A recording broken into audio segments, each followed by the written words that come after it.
धामी सरकार के 3 साल का कार्यकाल पूरा हो चुका है। इस मौके पर प्रदेश भर में अलग अलग जगहों पर कार्यक्रम का आयोजन हुआ।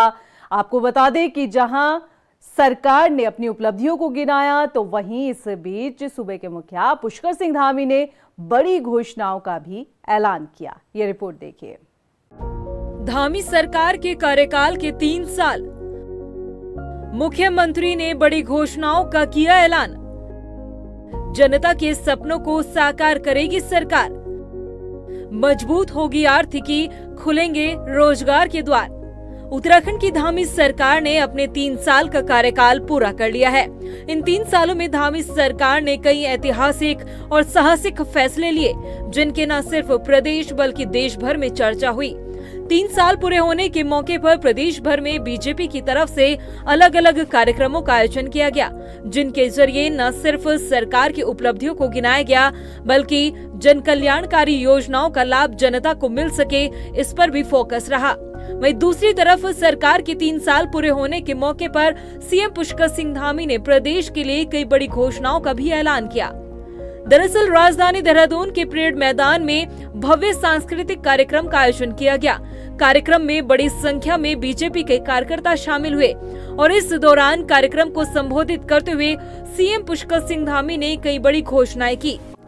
उपनल व संविदा कर्मचारियों को सरकारी विभागों में खाली पदों पर नियमित करने के लिए ठोस नीति बनाई जाएगी। स्थानीय ठेकेदारों को सरकारी कामों में 10 करोड़ के काम दिए जाएंगे। नौजवान और स्नातक छात्रों को प्रतियोगी परीक्षा और रोजगार कौशल के लिए आर्थिक सहायता के लिए मंच प्रदान किया जाएगा। इसके लिए उच्च स्तरीय समिति गठित की जाएगी।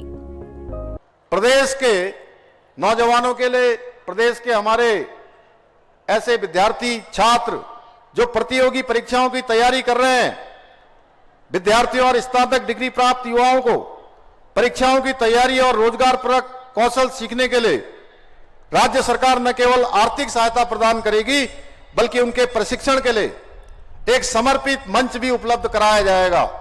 इस योजना के नियम और नीति तय करने हेतु एक उच्च स्तरीय समिति का गठन किया जाएगा। राज्य में कार्यरत उपनल एवं संविदा कर्मी लंबे समय से मांग कर रहे हैं कि सरकारी विभागों में रिक्त पदों के अनुसार उन्हें नियमित किया जाए। उनकी इस न्याय संगत मांग की पूर्ति हेतु हम शीघ्र ही एक ठोस नीति तैयार करेंगे। प्रदेश में जनता से मिल रहे सुझावों के आधार पर स्थानीय ठेकेदारों को सरकारी कार्यों में प्राथमिकता देने की मांग लगातार उठ रही है।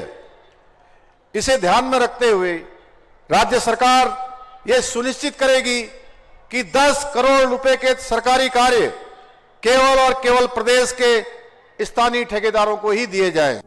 वहीं सीएम पुष्कर सिंह धामी ने मंच से एक बार फिर सरकार की उपलब्धियों को साझा करते हुए कहा कि उत्तराखंड पर्यटन और वेडिंग डेस्टिनेशन के रूप में उभर रहा है।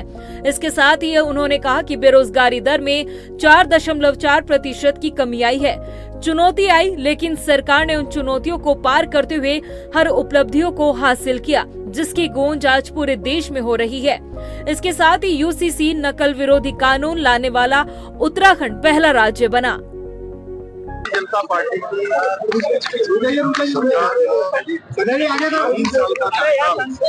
आज पूरा हुआ। हमने प्रधानमंत्री के नेतृत्व में अपना दृष्टि पत्र देश की जनता के सामने रखा था। अनेक चुनौतियों, अनेक प्रकार की परेशानियों को सामना करते हुए हमने अभी तक अपने दृष्टि पत्र का 70% भाग पूरा कर लिया है और जो बचा हुआ भाग है 30% का, अभी आने वाले समय में पूरा करेंगे। इसमें कोई दो राय नहीं है कि इन 3 सालों में धामी सरकार ने कई बड़े और कड़े फैसले लिए हैं। अब देखना ये होगा कि इन बड़े फैसलों का असर आने वाले अगले 2 सालों में भी बरकरार रहता है या नहीं। रफ्तार मीडिया के लिए देहरादून से हिमांशु चौहान के साथ ब्यूरो रिपोर्ट।